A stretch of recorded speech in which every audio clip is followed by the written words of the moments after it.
Diamonds are desired, expensive, and rare, or so it is believed. Behind one of the most coveted items in the world lies a series of controversies and some of the most brilliant business strategies of all time. These can be interpreted in different ways. For some, a grand scam. For others, a masterclass. One of the most expensive and desired materials in the world, diamonds hide some intriguing facts.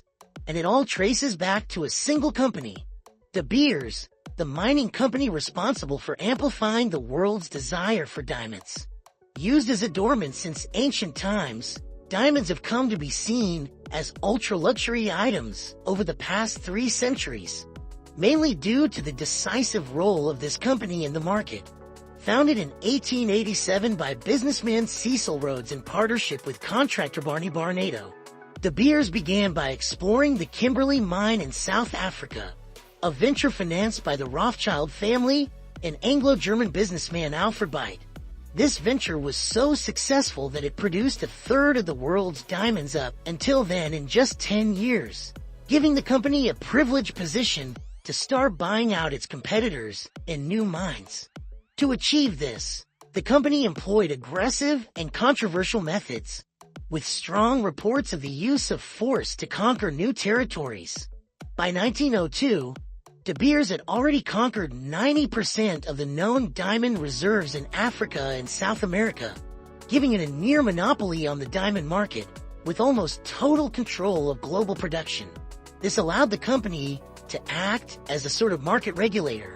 Since then, scarcity tends to drive up prices, especially when there is high demand and people willing to pay dearly for the privilege of owning something. This is why gold is expensive, particularly because it is estimated that the amount of gold on the planet could range from 151,000 tons to 2.5 million tons, according to a BBC report. Similarly, diamonds are highly scarce in the market, but only in the market. This is because it is estimated that there are around 10 quadrillion tons of diamonds hidden on the planet in various forms. Even so, the idea of scarcity persists because that is where De Beers' work comes in. Over the years, instead of extracting the maximum amount of diamonds possible, the mining company began to adopt a strategy of regulating the amount of diamonds on the market in such a way that it started to control the supply of diamonds available to the market, thus creating the impression that diamonds are extremely scarce, when in reality, the scarcity was due to production control, as De Beers itself controlled most of the world's diamond mines and slowly released new batches of diamonds to the market. In other words, they meticulously created the idea that diamonds are rare and continue to do so. To top it off, they also further endorsed the notion that diamonds are expensive. First, because the company has invested in advertising campaigns since the beginning of the last century. And second, because De Beers was one of the first companies to understand the power of cinema's influence over people. In the early decades of Hollywood films, it was common for female characters to appear adorned with many diamonds, which were cited as the epitome of luxury and wealth. This work paid off, but it didn't guarantee stability in sales. And even De Beers wasn't immune to the Great Depression, which caused a drop in its sales. However, the decline was temporary, as once again, a strategy boosted the mining company's revenue. With the strengthening of advertising in the 1930s, De Beers began to run ads that put a specific idea into the minds of consumers in the world's main markets, introducing a specific number to the diamond market. First, the idea that a wife or girlfriend deserved to be gifted a diamond ring was reinforced. Of course, not everyone could buy the same type of ring, and there were rings at various prices and diamond sizes. However, the ring to be bought for a beloved should cost 3 times the man's monthly salary. This idea was heavily promoted, and from it, consumers began to view diamonds differently and saw them even more as a luxury item. The more a man earned, the more he should invest in a gift for his beloved. This campaign increased De Beers' sales by 50% and further enhanced the perceived value of diamonds.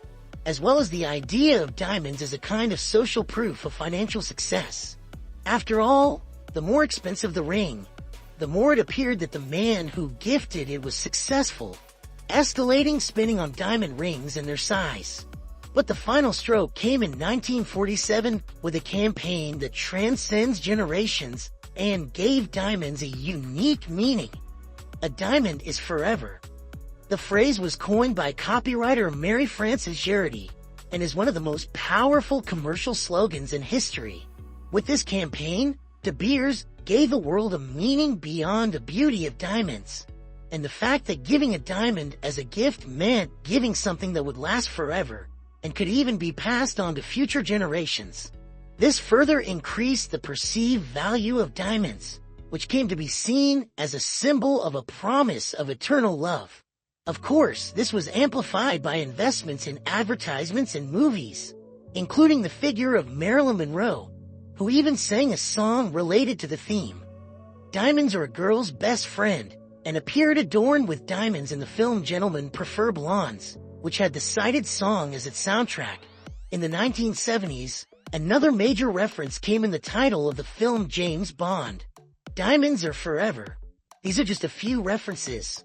With this effort, De Beers has solidified one of the greatest ideas in global commerce and one of the most significant marketing campaigns of all time, establishing the notion that diamonds are rare, expensive, and eternal. Over the years, other companies and various governments have intensified the search and exploration of diamonds, leading to new extraction points such as Australia, Russia, and Canada. Additionally, other forms of extraction were also discovered, including underwater extraction, and even synthetic diamonds have gained ground. As a result, De Beers' market share has dropped to about 35% of global production, even though it also operates in these new markets. Still, the company remains a formidable force in the international market, especially since 2001, when the mining company partnered with the luxury group LVMH and began selling diamond jewelry and products in stores and boutiques around the world under the De Beers jewelry brand. To this day, they reap the benefits of over 100 years of work. After all, diamonds are forever.